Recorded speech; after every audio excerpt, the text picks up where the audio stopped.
Paracetamol,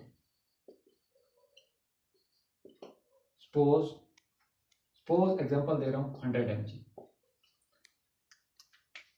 तो suspension है या सिरप है या सपोज कोई इस तरह के लोशन है, उसमें तो खैर पैरासीटामोल तो नहीं है, कोई और चीज हो सकती है, फॉर एग्जांपल ये आपको बता रहा हूँ। तो उसमें जो क्लेम है 5 ml कंटेन पैरासीटामोल 100 mg, तो मीन्स उस सिरप का 5 ml लेंगे तो आपको एपीआई जो है, रॉ मटेरियल जो है या उसके अंदर जो ड्रग है वो 100 mg मिलेगी। आपने इसकी फर्दर जो डिल्यूशन करनी है वो उसी तरह जैसे मैंने आपको बताया है, आपने 100 mg लेके 100 करना है, तो मीन्स आपने 5 ml लेना है उस सिरप का, उसमें 100 mg आपकी ड्रग है, फिर 5 ml से आपका ताल्लुक नहीं रहेगा, आपका ताल्लुक आएगा 100 mg ड्रग से, क्योंकि ड्रग की डिल्यूशन करने जा रहे हैं। ये तो लिक्विड सिरप, सस्पेंशन और इसका ताल्लुक कैसे बनता है, क्लेम कैसे होता है। तो उसके बाद जो है याद रखना, जब भी आपने पिपेटिंग करनी है, डिल्यूशन करनी है, सोल्यूशन बनाना है, तो अगर आपने 1 ml को आगे 100 ml में डालना है तो 1 ml की पिपेट यूज करें, 5 ml लेना है तो 5 ml लें। बड़े वाली उससे पिपेट लेने की जो है ना, उससे प्रैक्टिस से आप बच जाएं, क्योंकि वो जो है उसमें एक्यूरेसी के चांस नहीं रहते। अगर आप 10 ml की पिपेट इतनी बड़ी लेके उसमें से 1 ml तक जब आप जो वॉल्यूम है उसको आप ट्रांसफर करने जा रहे हैं, तो वैसे वॉल्यूमेट्रिक फ्लास्क तो उसके ऊपर एक ही निशान होता है जो मेनिस्कस होती है, वो मोस्टली 10, 25, 50, 100, 200, 250, 500, 1000 ml तक अवेलेबल होती हैं, मुख्तलिफ कलर में भी होती हैं। तो इसके बाद जो है मैंने आपको एक जो बात बतानी है जो कि अक्सर कन्फ्यूजन वाली है, वो ये होती है, ये तो थे सिंपल क्लेम, कहने का मतलब कि आप स्टैंडर्ड भी ले रहे हैं तो वो भी पैरासीटामोल है, और आपको जो सिरप और सस्पेंशन में मिल रहा है वो भी पैरासीटामोल है। वैसे एक चीज और ऐड कर दूं, पैरासीटामोल का नाम पीपी में तो आपको पैरासीटामोल मिलेगा, यूएसपी में आपको एसिटामिनोफेन के नाम से मिलेगा। कभी गलती से यूएसपी में उसको पैरासीटामोल के नाम से ढूंढने की कोशिश मत कीजिएगा, क्योंकि आपको नहीं मिलेगा। तो जो एंड में मैं आपको बताना चाह रहा हूँ वो ये है कि ये तो थे सीधे सीधे claim, each capsule contain fluconazole, each tablet contains ofloxacin, each tablet contain paracetamol, और इसका वर्किंग स्टैंडर्ड भी आपको पैरासीटामोल, फ्लुकोनाजोल इस फॉर्म में मिलेगा। लेकिन सम टाइम ऐसा होता है कि आपको एज की फॉर्म में भी कैलकुलेट करना पड़ता है, जैसा कि मैं आपको एग्जांपल देता हूँ सिप्रोफ्लॉक्सासिन HCl मोनोहाइड्रेट की। आपकी टैबलेट के ऊपर जो क्लेम होगा वो होगा सिप्रोफ्लॉक्सासिन का, लेकिन जो आपको मॉलिक्यूल मिल रहा है, जो वर्किंग स्टैंडर्ड मिल रहा है, वो आपको मिल रहा है सिप्रोफ्लॉक्सासिन HCl मोनोहाइड्रेट का। तो आप उसका फैक्टर कैसे बनाएंगे, उस मॉलिक्यूल का ताल्लुक बेस से कैसे जोड़ेंगे, आप उस मॉलिक्यूल का वेट कैसे लेंगे, कितना वेट आपको लेना पड़ेगा उस बेस के इक्वल। तो उसके लिए मैं आपको एग्जांपल दे देता हूं सिप्रोफ्लॉक्सासिन की।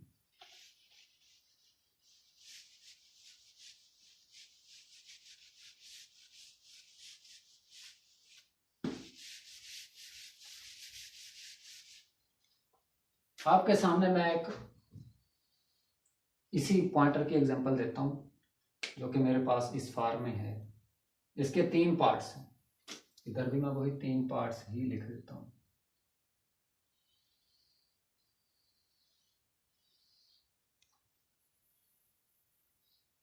वन टू थ्री, ये वाला पार्ट जो है ये है सिप्रोफ्लॉक्सासिन,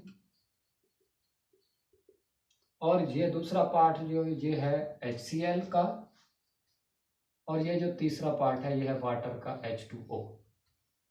अब आपने लेना है सिप्रोफ्लॉक्सासिन, लेकिन जो आपको मॉलिक्यूल मिल रहा है, वर्किंग स्टैंडर्ड मिल रहा है, उसमें से आप सिप्रोफ्लॉक्सासिन को आप तोड़ तो नहीं सकते, वो तो आपको मिल रहा है सिप्रोफ्लॉक्सासिन HCl मोनोहाइड्रेट की फॉर्म में, लेकिन आपको वेट चाहिए, इस कैप को भी आपने रिमूव करना है, इसको भी रिमूव करना है, आपको जस्ट ये सिप्रोफ्लॉक्सासिन का चाहिए। तो उसके लिए आप कौन सा फार्मूला लगाएंगे, वो ये है कि उसके लिए जो फार्मूला यूज होता है वो होता है total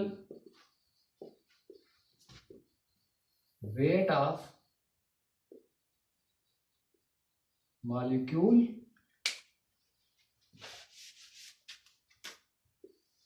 divided by weight of base। ठीक हो गया। अब total weight of molecule divided by weight of base, मतलब total weight of ciprofloxacin HCl monohydrate divided by ciprofloxacin. जो भी कंपाउंड होगा, जो भी रॉ मटेरियल होगा जिसका आपने फैक्टर बनाना है, तो इसी मेथड से ही आप बनाएंगे। Total weight of molecule divided by weight of base, total weight of ciprofloxacin HCl monohydrate divided by weight of base. तो जो वेट बनता है सिप्रोफ्लॉक्सासिन HCl मोनोहाइड्रेट का, वो इस तरह बनता है। सिप्रोफ्लॉक्सासिन का है 331.34, HCl का है 36.5 और वाटर का है 18। ये टोटल बनता है 385.84 divided by weight of base, इसका 331.34 और सिंपली आप कह सकते हैं, लिख सकते हैं 385.84 डिवाइडेड बाई 331.34, तो ये इक्वल होता है 1.16 के। तो इसका मतलब ये है, अगर आप 1.16 mg सिप्रोफ्लॉक्सासिन HCl मोनोहाइड्रेट लेंगे, तो उसमें सिप्रोफ्लॉक्सासिन जो होगा वो 1 mg होगा। 1.16 mg सिप्रोफ्लॉक्सासिन HCl मोनोहाइड्रेट लेंगे तो उसमें 1 mg आपकी बेस होगी सिप्रोफ्लॉक्सासिन। या दूसरे अल्फाज में 116 mg अगर आप सिप्रोफ्लॉक्सासिन HCl मोनोहाइड्रेट लेंगे तो उसमें आपका 100 mg सिप्रोफ्लॉक्सासिन आएगा।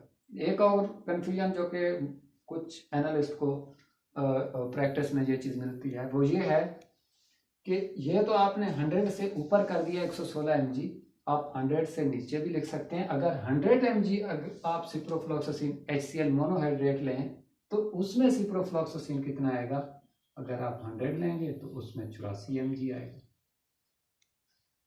आप इस रेशो को ऊपर भी इस्तेमाल कर सकते हैं, नीचे भी इस्तेमाल कर सकते हैं। तो ये है, अगर आपके पास कोई क्लेम दिया हुआ है कि each tablet contain ciprofloxacin as HCl monohydrate, तो उसका आप फैक्टर लेते हुए कैसे कैलकुलेट करेंगे। लेकिन समटाइम्स ऐसा भी होता है कि आपको वेट इक्वल ही लेना पड़ता है। सिप्रोफ्लॉक्सासिन HCl 100 के इक्वल लेंगे वर्किंग स्टैंडर्ड, लेकिन आगे यही फार्मूला फिर लग जाएगा कि जो इसका मॉलिक्यूलर वेट बनेगा और मॉलिक्यूलर वेट ऑफ बेस बनेगा, तो तब भी आपका रिजल्ट वही आएगा। मतलब सिप्रोफ्लॉक्सासिन HCl